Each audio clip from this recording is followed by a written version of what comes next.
Welcome back to another Reeducation Experience podcast. This is a live one. Today, I'm joined by a great friend that I keep learning more about, a business partner and all-around great human. Of course, for those that have been on listening already, a bit of the banter. His name is Tim Macy. So everybody, welcome Tim to the show, and thanks for being here on this live format. So excited to be here. Wicked. For those that don't know Tim, he's a team leader down in San Antonio, Texas. I just recently realized this. You're a former boxing champion, is that right? Yeah, I boxed a lot when I was a kid. Right? Sure. Family man, wife and daughter, you said 7-year-old daughter. If you follow anything to do with Tim, he loves video creation, he loves storytelling, and as a result, he's developed this kind of like personal brand in the industry that many of us like just love to follow and then learn from. And we're also, I think, trying to emulate a bit of it as well. So, Tim, did I miss anything else important? I think it's a pretty good intro, man. I think you got most of it there. I can't think of anything. The reason I wanted to steal Tim for this episode was to unpack what he has seen as being some of the keys to blending work, i.e. us in real estate, and his personal life into his kind of outbound media, right? We have no choice but to be doing this now. As you can tell, he's super humble. And I think it's a big reason why he's become a bit of a magnet for real estate clients, but also agent to agent referral business alike. So what can you say to that, Tim? Yeah. Is that part of it? Thanks. No, I think you kind of summed it up pretty well. I've never really done the prospecting thing. I've done it some, and we could talk about different things that I view as prospecting that are easier for me to do. Because I think you have to do things that you're good at. And sometimes I'm just not good at the dialer and all that other fun stuff. But I think overwhelmingly, the thing that has found success for me is this idea that we live in a more and more disconnected world. I mean, I look at us all on Zoom, right? And I think more and more we're disconnected. We're spending more time on our phones, all that fun stuff. But I think overwhelmingly people crave connection. Like, I don't think people don't want connection. I just think they're lacking it. And I think that overwhelmingly people want to do business with people. So everybody talks about, the apps that are going to take over everything and all the other fun stuff. But I can tell you, as more and more people click one button on Amazon to get their shampoo, which just ran out this morning, so it was nice, easy one click. The more stuff like that happens, the more that when we go to make a transaction, like a real estate transaction, the more we want to deal with people, the more we want that connection. And so I think one of the big things for us as marketers in this new day and age is being a person that people want to do business with. And more like back in the day, I feel like it was, hey, have your face on the bus bench, have your face on the billboard, just, be the first agent that talks to someone that gets to, get the business. Where now I think people want more of a personal connection with the person they work with. Like, you go to buy a car, for instance. I mean, we were car shopping the last couple of weeks, and I just I hate the experience. Like, it's the worst for me, right? Because you walk in and some guy's trying to sell you on something. They want like to sit you down, and then the finance guy or the manager's got to come over, and like you got to get smooth talk by the manager, and like it's just not a great experience for me. And then we went to this one dealership where this guy was referred to me by a friend of mine. And I found him on Instagram. So I followed him on Instagram. He followed me on Instagram. 2 weeks later, I finally got over to this dealership, and the guy's name's Jeff. And it's like, oh, Jeff, I know Jeff. Right. And the whole experience was way better. We didn't end up buying a car, but if we do, we're buying it from Jeff. Because it was personable. You know what I mean? And so I think all the stuff with like the family and all that other stuff, like I do it because I want my social media to tell people who I am. Because if I don't tell people who I am, I don't think people are going to come do business with me. And the other thing is, the more I tell people who I am, the more the wonders of the internet will go find more people that want to do business with me. And that's what's really fun. We talk about this a lot. The fact that if your marketing is for everyone, your marketing is actually for no one. And, I go back to that thing back in the day where You're an agent, you put on your fancy suit, you get a thing on the billboard, you do the whole thing, because you had to make marketing that was for everyone, right? Anybody that wanted to transact should think of you. But that's not the way the world works anymore. And I say that because it's not my opinion, it's just technology. More and more, when you look at the content that comes up on your phone, it's curated for you. And so like Jenna's phone, the stuff that comes up on her Instagram is much different than the stuff that comes up on Jade's phone, because Instagram, however creepy it is, knows how old Jenna is, about how much money she makes, what she enjoys, and all this other fun stuff. And what they want to do is they want to curate things just for Jenna. That's where the creepy thing happens, where you're talking about something and then boom, it pops up on your feed, right? Like they want things specifically for you. And that's why you need to make content for a specific audience, because if your content's not for a specific audience, the algorithms and all the creepy stuff, they're not going to recommend it to anyone. And so that's where we say, like, the more you can be authentically yourself, the more your content is going to become for a specific audience, which sounds like more narrow, right? Like if you go narrow and your content is more for a specific audience, that sounds like it's less of an audience, which again, 10 years ago, I would have agreed. If you make your content for a specific audience, obviously that's a smaller audience. But in today's world, that's actually a bigger audience, because what happens is if you make your content for a specific audience, what's technology do? It goes and finds more people that are like that audience. So you can start by making content for a specific audience and end up with an audience and a reach far larger than anything you could have had if you were just trying to appeal to everyone. Yeah, it's a bit scary to niche down a little bit because of that concept, because it hasn't, I mean, for some people that haven't been doing that long enough to go so deep that it starts to come back around, right? Like it will find more people like that for you.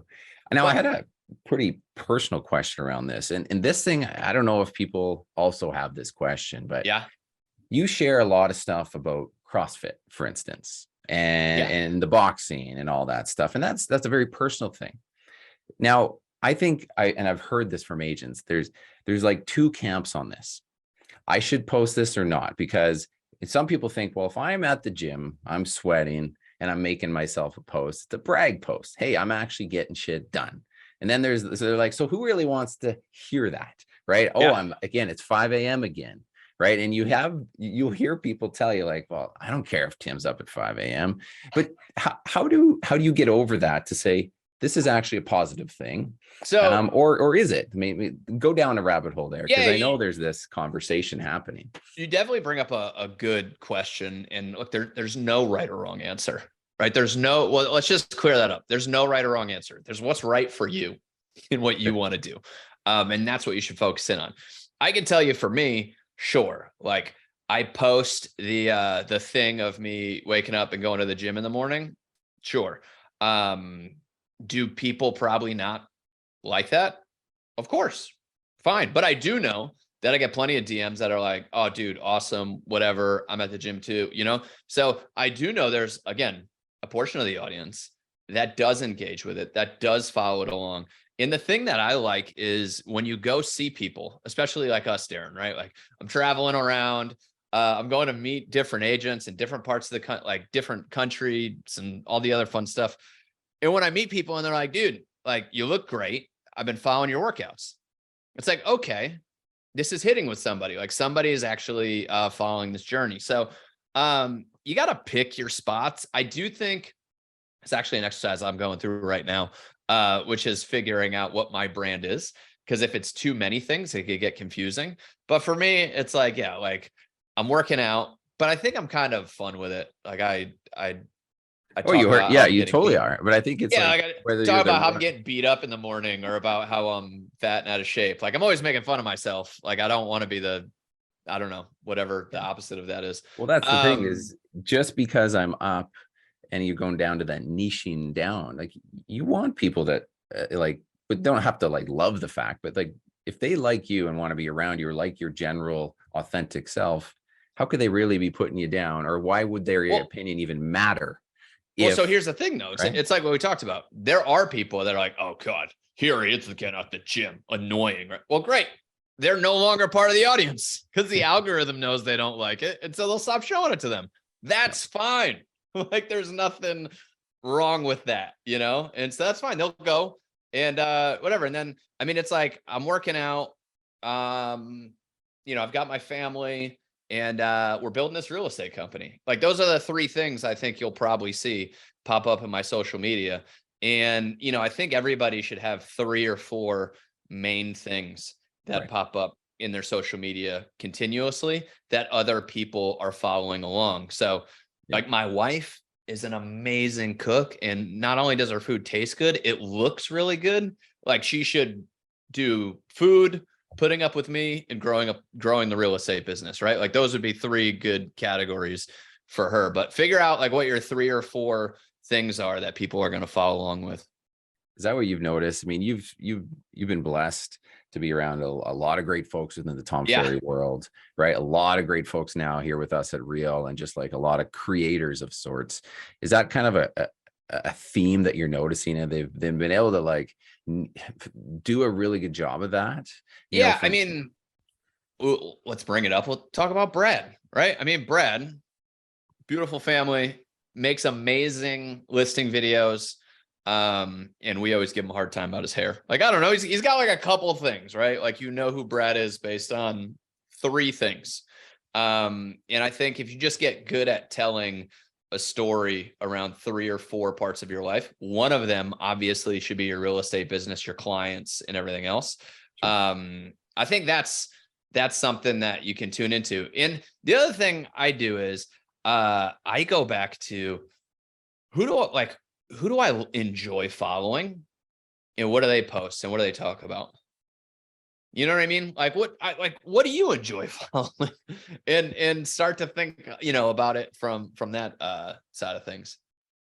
Yeah, 100%. I mean, the conversation, the question there was about like, how can we attribute your social to actual and ROI a little bit? And I mean, that's a tough discussion, but I mean, I know many of us. Yeah, so I'll hit on that if you let me dive. Please do. One, because Ryan is in the chat too with the question, what percentage of your business to personal on social media? So there's a couple different buckets when you think about social. There are platforms that keep you in front of your audience, right? Platforms that keep you in front of your audience. What are those? Facebook. We were just talking about it on our Zoom call right before this one. Everybody should have a Facebook group for their past clients in Sphere.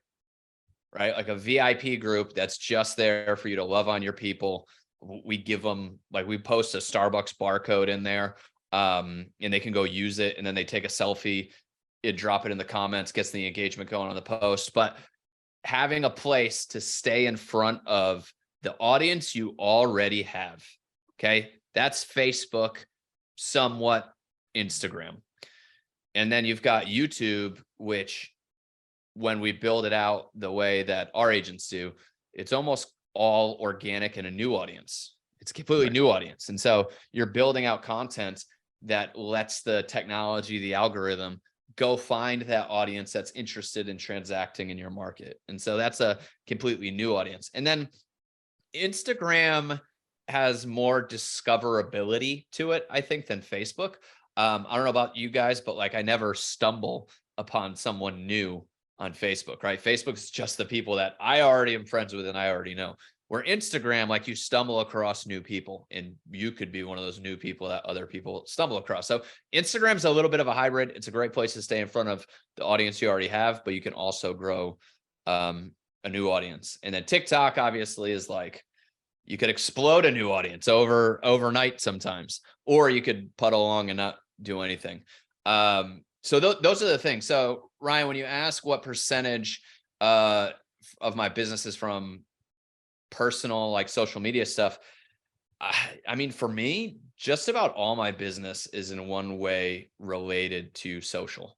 Like I don't know anybody that I do business with that isn't following or connected with us on social. So at some level, all of it's connected to the stuff that we do on social.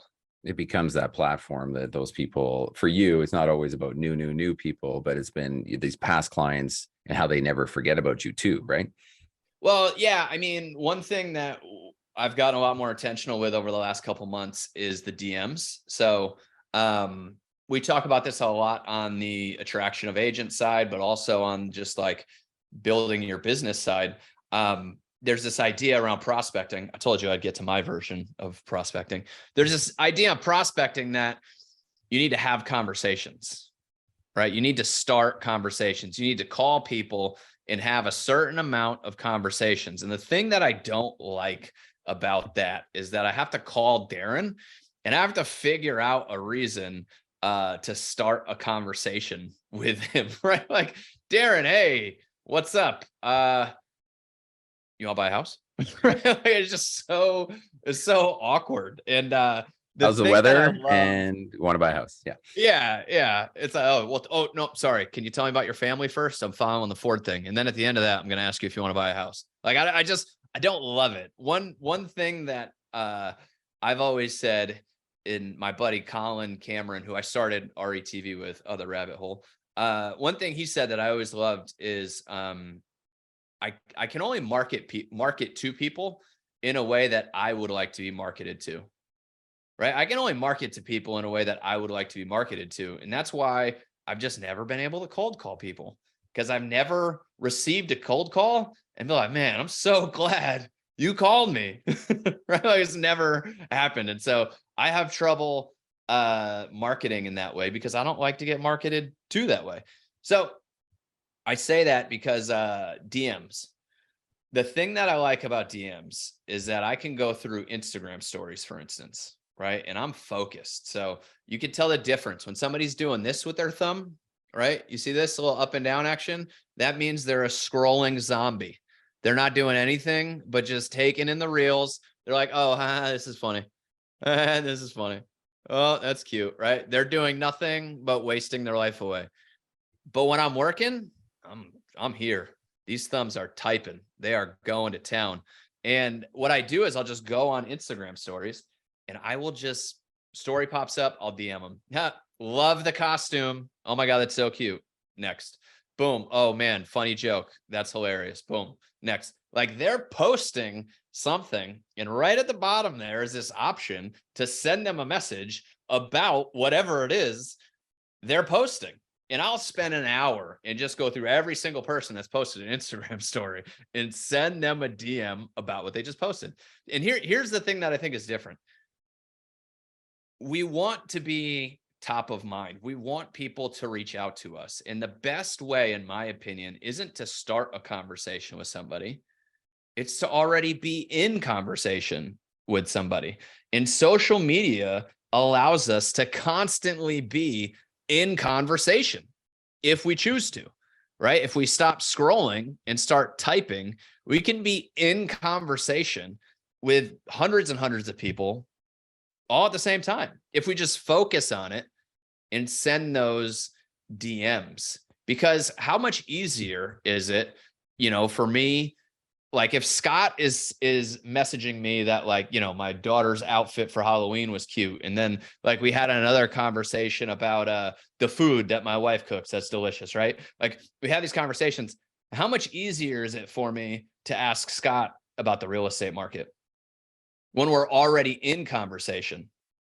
Does that make sense? Like, I can talk to them about anything but real estate because they're going to ask me about real estate. If I keep asking them about their life, they're going to ask me about mine. And how much better is it when somebody reaches out to you and says, Nora, like, what's going on in the market? Like, can you tell me, how's your business going, Nora? Right? Isn't it way better when somebody reaches out to you about real estate than if you have to reach out to somebody and try to get them to talk to you about real estate, right? It's way better. So my thing is, be in conversation with as many people as possible about whatever's going on in their life all the time, because what you're going to find is they start sending you the messages about your life and your business, and then that converts.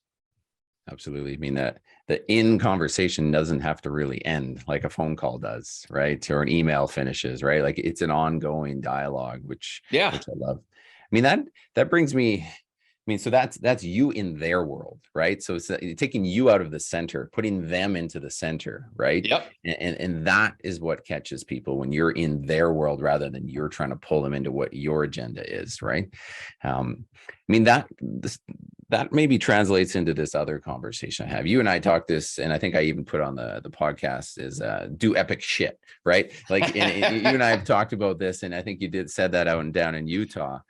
Hey, for the record, I dropped this concept in a very private mastermind that was a small group. And I didn't plan for it till I get outside of this mastermind, but it's taken off, and now everybody, uses it as my thing. Yeah, as your thing. But, Yeah. this is back to our personal branding, Yeah. like core themes and these things that just like resonate to you. And if you have more than three, that's probably because you're truly passionate about more than three, right? A lot of people don't, right? And they're almost just like getting squirrely, and they think they need to be a bunch of things. So they're sharing all these random things, but yeah, you know what I mean? Like, but I do think it gets confusing, because for me, and this is something that I'm going through right now. So I'm not like giving you advice about something I've been through. I'm talking to you about my current problems. Like, I started off in real estate as the guy that was helping investors and flipping houses. And, if you remember my talk that I did at One Real, like, I was closing on hoarder homes. Like, that was my thing. Like, follow Tim around the crazy, ridiculous hoarder homes, and then they turn into beautiful afters. Like, people are like, oh, Tim investments, like, that was the thing. And then we started building our business with regular clients. So it's like, oh, Tim has a real estate team. So Tim doesn't invest. Wait, is he the investor, or is he the guy that runs a team, or is he the guy that works for that brokerage? Is he like, who is he? And there's too many things going on where it's not clear to my audience who I am and what I do. And that's why I say focus in on 3 or 4 things, because you don't want your audience to be confused. You want them to know who you are, who you're for, and what you do very clearly. And so if you throw out too many things, it can get confusing. That's why I say focus in on the 3 or 4. But do dope shit. That's what you wanted me to talk about? Well, there's this line in the sand again, where some people, I think, blur again, back to social media being a bit of a agent's highlight reel, only the best things, only the things. And if we want to share all the really cool stuff, is there a balance that you can play off of there to be like, you know what, we just went to Toronto, we rang the bell, we went down to San Diego, everybody loved the Riverwalk. Like, when you're so excited about the stuff you're doing, or you're selling hoarder houses like you were talking about, I mean, that's cool stuff, but it doesn't have to mean you're King Sheba, right? Yeah. I mean, don't worry too much about what people think. And I say that, like, I don't want to take this opinion that I hear a lot, which is like, oh, forget the haters, don't care about anything other people. You got to care a little bit. Like, have an honest opinion about what people think of you, and choose what it is that you're going to take and what you're going to put off to the side. But look, I know a lot of my friends, they come off, in my opinion, kind of cocky, kind of arrogant. They're like the fancy suit realtor that is like too good for everyone else. But they do well. Like, I don't know, like, they're attracting something from that. So, like, I'm not knocking it, and I think for me, like, I try to showcase all the cool, fun stuff we're doing. I try to do more fun stuff because, well, it's fun.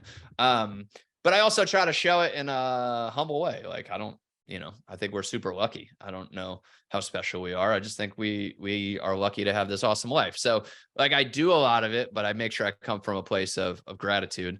One, because it's true, and 2, I think it's hard to argue with. People be like, "Oh, at least he's grateful." And you are grateful for it, and it comes across, right? And I have the best job in the world.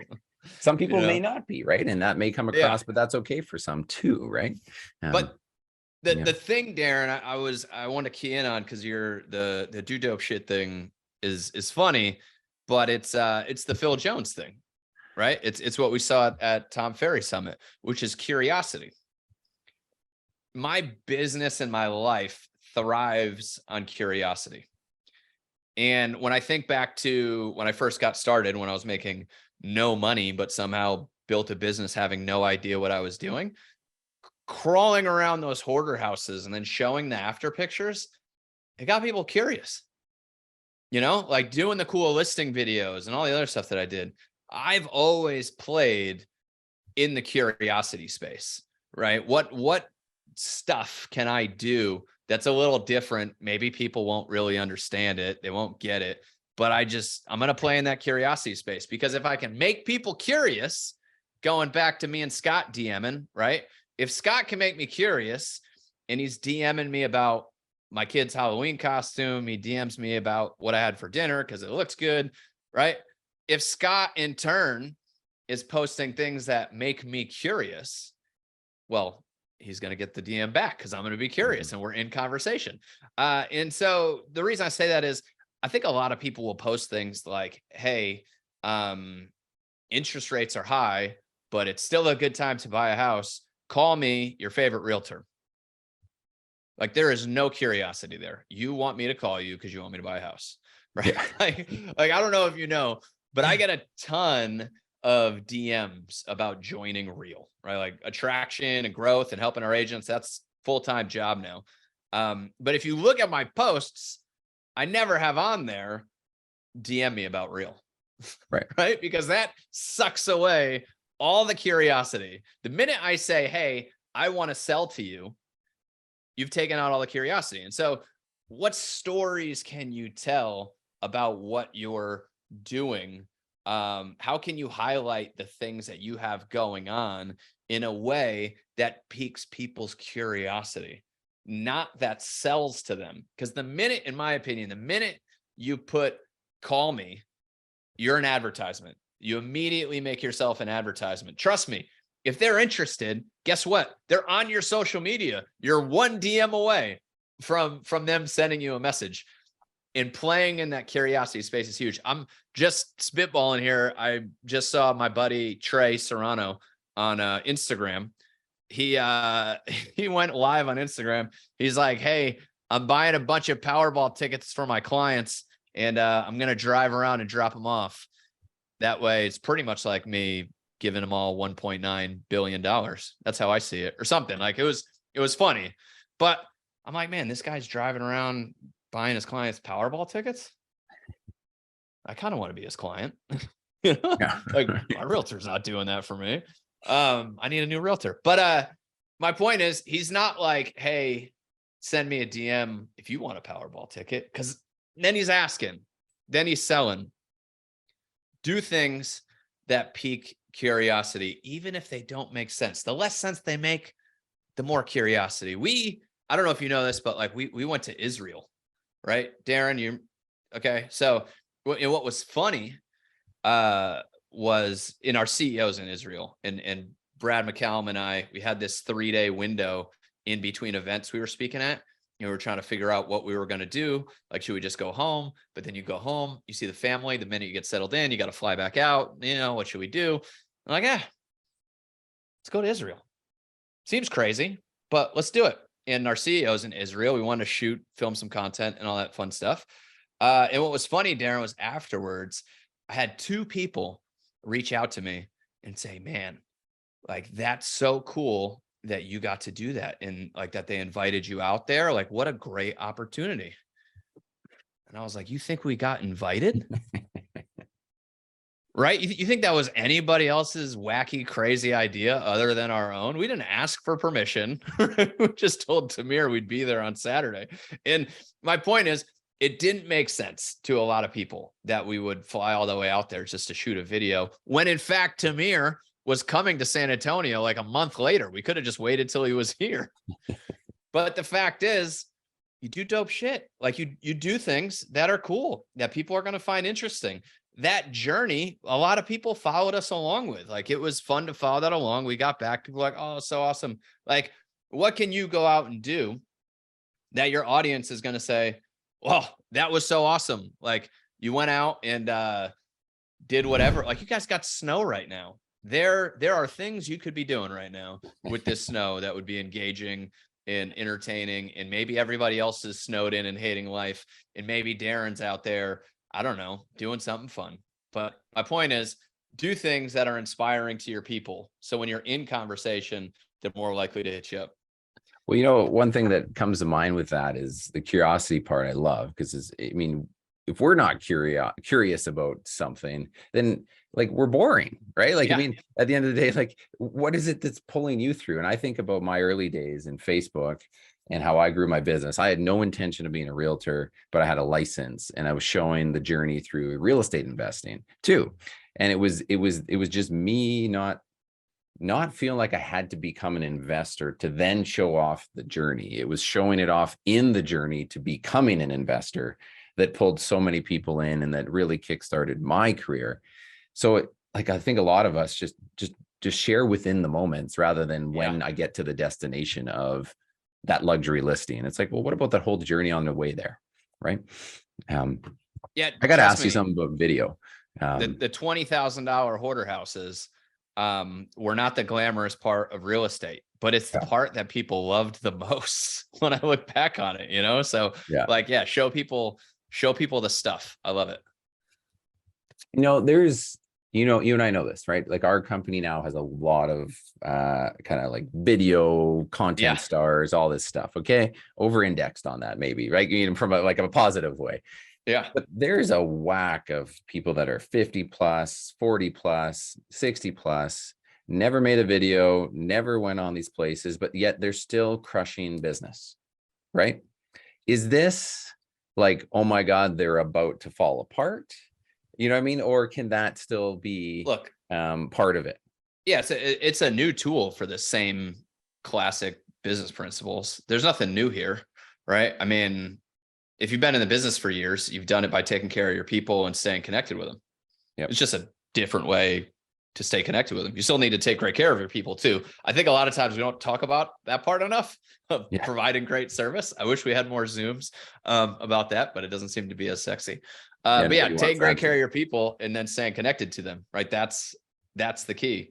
And it doesn't matter how old you are. Like, you know, if maybe you just have different ways of staying connected. But on your point, Darren, I will say on our call last week, we had one of our agents in Florida who's got like 3,000 followers on their Instagram, and they closed 9 million in business from Instagram last year with their 3,000 followers.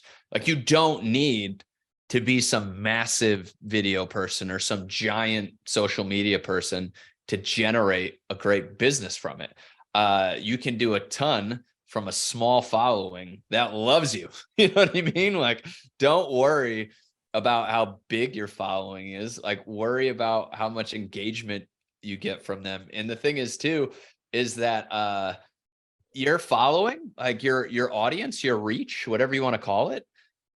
I am super, like, I think about a lot. Like, I want to take care of it. You know what I mean? I think about not wanting to abuse it. I think about I'm about to post something. I'm like, does this add value for my audience, or is this just for me? You know what I mean? Like, take care of that audience. And a lot of times we'll try to do things to grow an audience that maybe sacrifice the audience we already have. And you shouldn't do that. You should focus on making great content for your people and just really focus on helping your people. And if I say that, there's some of you on the call that are like, I know what I'm going to do to help. I'm going to make a video about adjustable rate mortgages.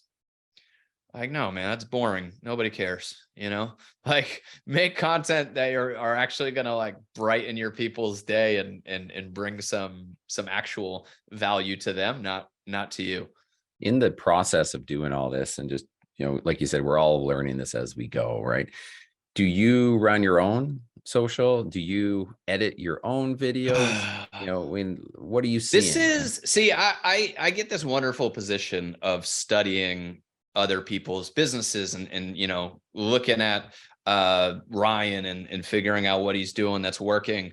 But there's plenty of things that I do that isn't working. And one of them is hiring people for social media, because I am too picky right? Like I wanted to look the way that it would have looked if I edited it and if I put it together. And obviously that's not going to happen. So I'm an awful person to take advice from on hiring for social. I can tell you what I've seen that works. What I've seen that works is you have to understand the concepts that we're talking about, and you need to understand the strategy that needs to be implemented. And the reason I say that is if you hire some company to do your social media for you, 98.7%, it's a totally made up statistic, but almost all these companies are awful.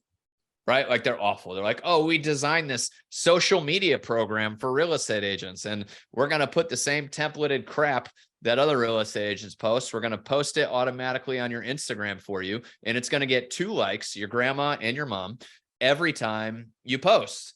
And it's awful. It's like where Instagram pages go to die because engagement falls off and they're awful. I say all that to say, you need to understand the strategy, how to do it, like what you should be posting, what's actually engaging to your audience. You need to really know your audience.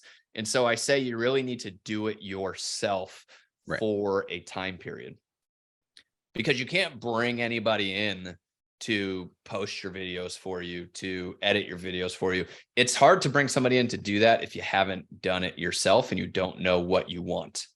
Yeah. So I would say dig into it. Have fun making content, have fun posting this stuff yourself. And then once you start to feel like you know what you're doing, then say, oh, you know what? I'm really bad at editing, but I can probably shoot the stuff on my phone because I'm pretty good at that. And I can just send it to a VA editor. And now you've like cut out some of your time. And then you're like, oh, you know, I'm not great at writing the copy. So maybe I need to bring on somebody to write. But my point is, you need to start doing it yourself so you can figure out where you need the help. I mean, I can't imagine in today's world, if there's any belief that you come across better from a video perspective, which is as close to you being in person as possible, that learning how to do any version of video editing is a negative, right? Like, I mean, truly everybody listening here or listening ever has enough time. They do, right? Yeah. None of us don't have time to have learned those quick. I saw you shot it behind the scenes of you editing something the other day. That Instagram reel I did. Yeah. Right. That one crushed, and it's because I edited it. All right. Because I'm too picky. Right. Or it's just like the speed to completion. If you have a little bit of editing skills, there's less barriers to production.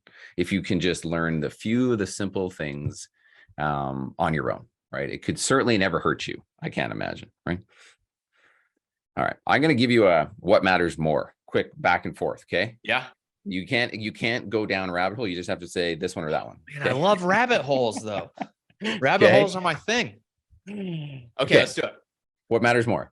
Consistent video content versus consistent email newsletter. Consistent video content. All right. What matters more? Video content versus one-on-one phone calls today. Video content. What matters more? Video quality versus audio quality. Depends on the platform, but I'll say audio quality. Okay. Wicked background versus just good content. Good content. Video per week versus posting something per day. YouTube video per week, all the other platforms every day. Pumpkin spice versus candy cane. Is this a joke? Pumpkin spice, obviously. Nobody actually likes candy canes. They just throw them around the house. It's like Christmas's candy corn. All right. We're getting near the end. So I'm going to ask you one more question before we roll things over.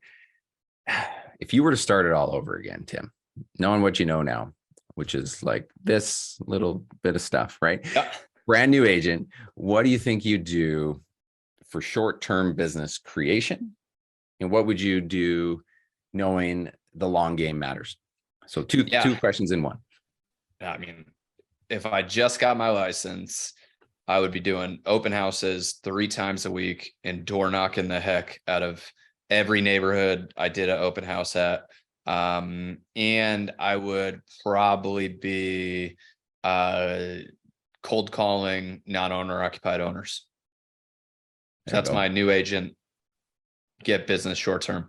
Long term, I would be doing social media, and I would be hyper focused on bringing other people into my social media as much as possible. And what I mean by that is, if I close a deal with, my clients, like, I would tell their story, I would tag them in it. My whole goal with my posts would be that I make something so good that they share it with all their friends. One of the things I used to do too, before I got lazy, was we talk about doing listing videos. I would do buyer videos. So client buys the house, I would make a listing video of the house they bought, them walking into it for the first time, them at the closing table, and I would make this video of the fact they just bought the house, and they would share that with all their friends. And so I would be looking for one to do social media, but I'd be trying to figure out, how can I include other people in my social media and create content that they would share? Mhm. I would tag the other agent. Like, if the, other agent on the other side was good, and I'd be like, man, Scott was awesome to work with, right? Like, I would just be making as much content that I could get other people to share as possible. And so very little of it would be about me, Yeah. right? It would probably all be about other people. I just want to cue in before I roll forward. That concept of the buyer video and the story behind it, if you just think about it from all of the things that could spin off of that, why we chose this street, why this neighborhood, we fell in love with that, versus like the listing one is like, as we know, Brad has done, we can show the Yeah. things off beautifully. But now, like, the why I actually made this choice is pretty powerful, right? Yeah. And the other thing is too, I mean, we just had we had a client that was a military client that was coming from Hawaii, and that shop would just PCS people to San Antonio all the time. And so we did a video for them, and then their friends came quickly after, and we did a video for them. And then, at some point, everybody that was PCSing from San Antonio from there was like, dude, I want those realtors that made that cool video. Or we had a client come from California when there was this giant, there still is, like, everybody moving from California to Texas. And here's the thing, we knew that these people were exactly our avatar. Like, they were great clients. And if you want to attract more great clients, go all in on the clients that are great, because they are the ones that are going to refer you more people like them. So we went all out on making them a video, because we knew they're going to share it with all their friends in California, and all their friends in California were jealous about the house they just bought in Texas. So, like, all that for sure. Lovely. Well, what we'll do is we'll open it up to a few questions here. Yeah. Tim, this Leanne has a good one here. You said you had a private Facebook group for your clients, and the posts you make specific. So is this a specific group that you invite them all in, or is this just a feed where you just No, so yeah, you go, everybody should have one of these. You make a Facebook group. So it's like, Jenna's VIP clients, or whatever you want to call it, or like, just make a name for it. And yeah, I mean, it's your place to just communicate and love on your clients. Facebook loves groups. Facebook favors groups. And so if you scroll through your feed, you'll see a high percentage of those posts that are happening in there are groups. So it's much easier to get engagement from your past clients and sphere of influence if you have them in a group. And so we do a Starbucks barcode, especially like pumpkin spice latte season. So easy. I use that same picture I've been using for years of me and a scarf and, looking like a basic whatever. And people love it. It's hilarious, right? And then there's the Starbucks barcode that we load up with, I don't know, $200 or something. And it's like, here, go get yourself a pumpkin spice latte and drop a picture in the comments. So you'll do that post, and then, yeah, they'll go use your barcode at Starbucks, and then they'll drop pictures in the comments. And so now in your group, you've got this post that's got a bunch of comments on it, and that gets your engagement going. But you can do the same thing. I mean, local pizza place that just opened. Hey, we're going to be at this local pizza place Thursday night. Like, whatever it is you want to do, to love on your past clients and sphere and your VIP people, having them in a Facebook group allows you to do that. So if you're going to do a client event, it's such a great place to market your client event, to talk about the fact that you're getting this place ready for pictures, like all the stuff. It's great to have one central place for your clients to do all that. I guess the one caveat where some people might be thinking, wait, it's my first year. I've got 6 clients this year. And do you open up the thing to say, oh, Darren's only got 6 clients. If you're just getting started out, I'd put anybody in there that would refer you business. Yeah. So your aunt may never have bought a house from you, right? But you're putting your aunt in there because you know that she's probably somebody that's going to refer you business. So I would say your past clients in anyone that you think would refer you business. Love that. Yeah, that's where those like vendors, the AAA folks that just love on you, even though they haven't done a deal with you yet. Yeah, I mean, look, your client group is essentially your fan club, and your goal is that you grow your fan club. Like if we have a larger fan club of people who love what we do and love the way we do it, you're going to get more business. And so that Facebook group is just a great place to kind of make that happen. Awesome. Does anybody else, I'm just watching the chat thread. Does anybody have any questions for Tim directly other than it's in the chat? You can either pipe up or write it. While you're Ryan, what you got, man? I don't know. I like putting people on the spot. Yeah, me too. They hate it. Right. So sorry, Tim, when I asked you about your percentage of personal to business, it was more like posting. When you're on posting. Sorry, yes. Yeah. I'm not a science guy, so I don't like just throwing a number out. Not that I don't believe in science. I just think it's more of an art. That's all I'm saying. I mean, it really depends on what's going on in my life. So again, you probably see I haven't put like my amount of content is down because I'm going through this personal brand exercise trying to figure out what our strategy is going to be. But you got to know your audience.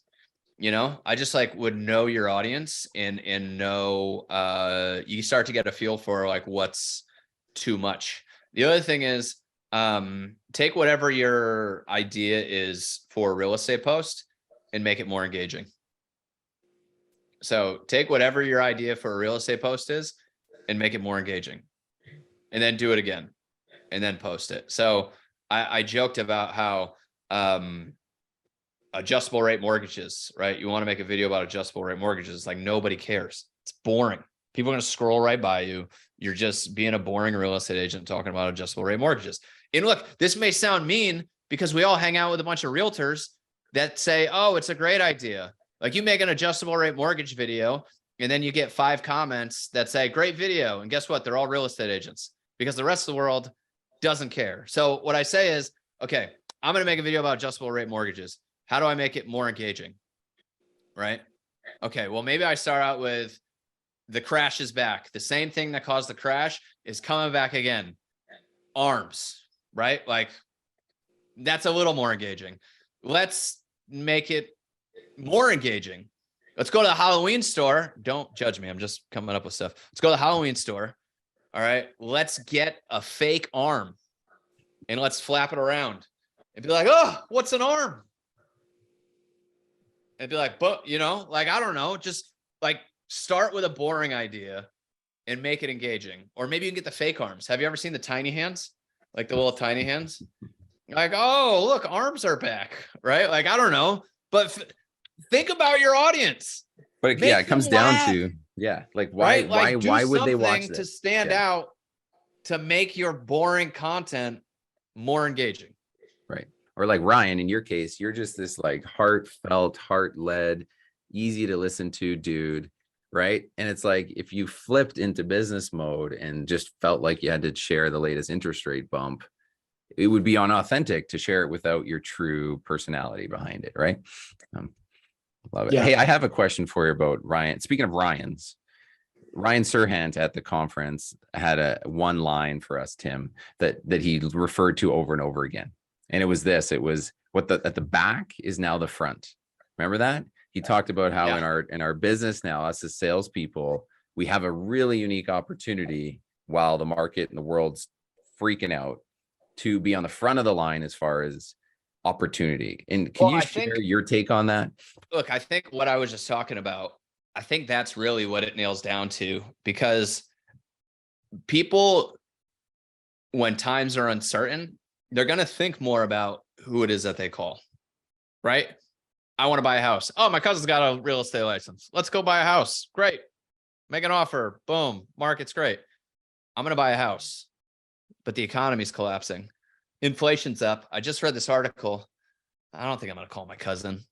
I'm going to call, you know what I mean? Like, the process of who people are going to call is different now because things are uncertain. And so there's massive opportunity to set yourself apart as being someone that's trustworthy, everything else, all the stuff that we're talking about. But here's the thing.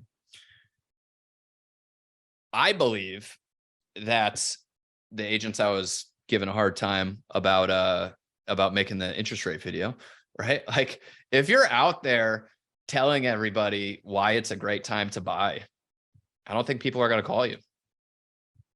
And do me a favor, go to Facebook, go find a post where people are, realtor said, now's a great time to buy and here's why. And then if it's got 10 comments, go look at the 10 comments and tell me who commented on it. Tell me if there's any, like, what the percentage of consumers to realtors are that commented on that post. Because here's the deal. People want the best source of info. So I would highly recommend you get real with people, right? Tell people why it's a dangerous time to buy a house right now. Tell people the real information, not just everything's great. Because I think that's who people are going to want to reach out to. They're going to want to reach out to the person that they think is going to be honest with them. And right now, because the market is the way it is, there's a wave of realtors trying to tell everybody it's all okay.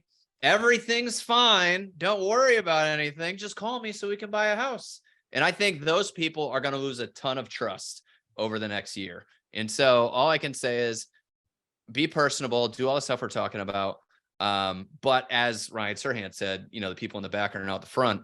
Like, you will move to the front by being that honest, trusted source. I mean, I agree. I mean, I think there's so many opportunities for us to share those. Hey, we just came from a listing appointment. They lost equity. It's not a good time for them. Yeah. And this is why, right? And just sharing those, like, oh my God, right? And sure, could that put people off? Well, yeah, as it probably should. But for those that can and should be buying, well, they will. And then you're going to be that resource for them. Now, Tim, I know you're almost, time is up. I don't see any more look at questions. That. It is. Yeah. So time flies when you're having fun, buddy. Yeah, that's right. That's right. So what I'm going to do is I'm going to cut us off here. And that's been another Re-Education Experience live podcast. It's been a blast. Tim, thank you. If you're listening and you've got like a guest that you think would be great on the hot seat like this with Tim, let me know. If you're one here on the listening and would like to be questioned and have something to share, please also let me know. But with that, thank you, Tim, for spending this time. And thanks for all of you here making this intimate conversation so much better. So be sure to watch the Instagram stories, posts, the actual podcast once we release it, so that you don't miss out and you can be a part of one of these again. So Tim, thank you for your time, my friend. Follow me on Instagram. I need followers. That's right. Follow at Tim Macy, right? Thanks, is that guys. all it is? Yeah. All right. Have a great day, everybody.